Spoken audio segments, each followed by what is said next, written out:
नदियों में अगर पानी ना हो तो ये नदियाँ किस काम की, आंखों में अगर आंसू ना हो तो ये आंखें किस काम की, चेहरे पर अगर हंसी ना हो तो ये हंसी किस काम की।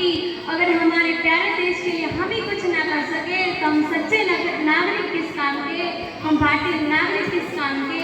नमस्कार अतिथि, मुख्य अतिथि एवं मेरे शिक्षकगण एवं अपना कीमती समय निकाल कर आए हुए मेरे प्यारे देशवासियों तथा मेरे प्यारे भाई बहनों, मेरा नाम कोमल राठौर है। मैं कक्षा 10वीं की छात्रा हूँ। आप सभी को मेरी तरफ से स्वतंत्रता दिवस की हार्दिक शुभकामनाएं। आप सबके साथ मेरा एक छोटा सा भाषण में प्रस्तुत करना चाहूँगी।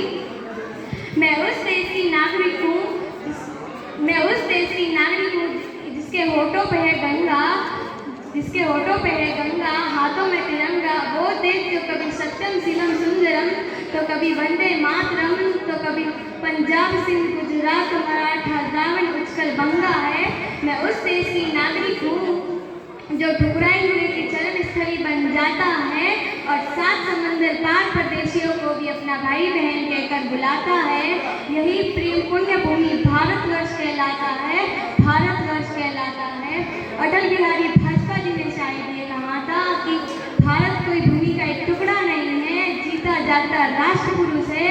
कि भारत कोई भूमि का एक टुकड़ा नहीं है, जीता जागता राष्ट्र पुरुष है।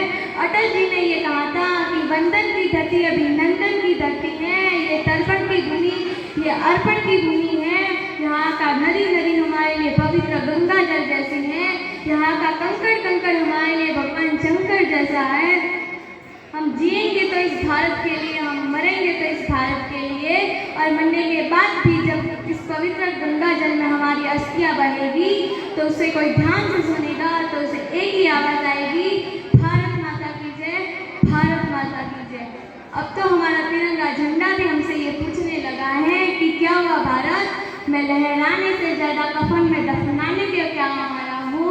महोदय, हृदय तो उस दिन फट गया था जब एक बूढ़ी माँ अपने बेटे के चिथड़ों को देखकर चीख कर बोली कि साहेब, आप तो फौज में भर्ती करते समय 1 इंच कम नहीं लेते, मैं अपने बेटे का आधा शरीर कैसे ले लूँ, मैं अपने बेटे का आधा शरीर कैसे ले लूँ। महोदय, गजब तो उस दिन हुआ जब एक शहीद जवान की विधवा पत्नी चीख चीख कर ये कहती हैं कि प्यार भी भरपूर गया, मांग का सिंदूर गया, कि प्यार भी भरपूर गया।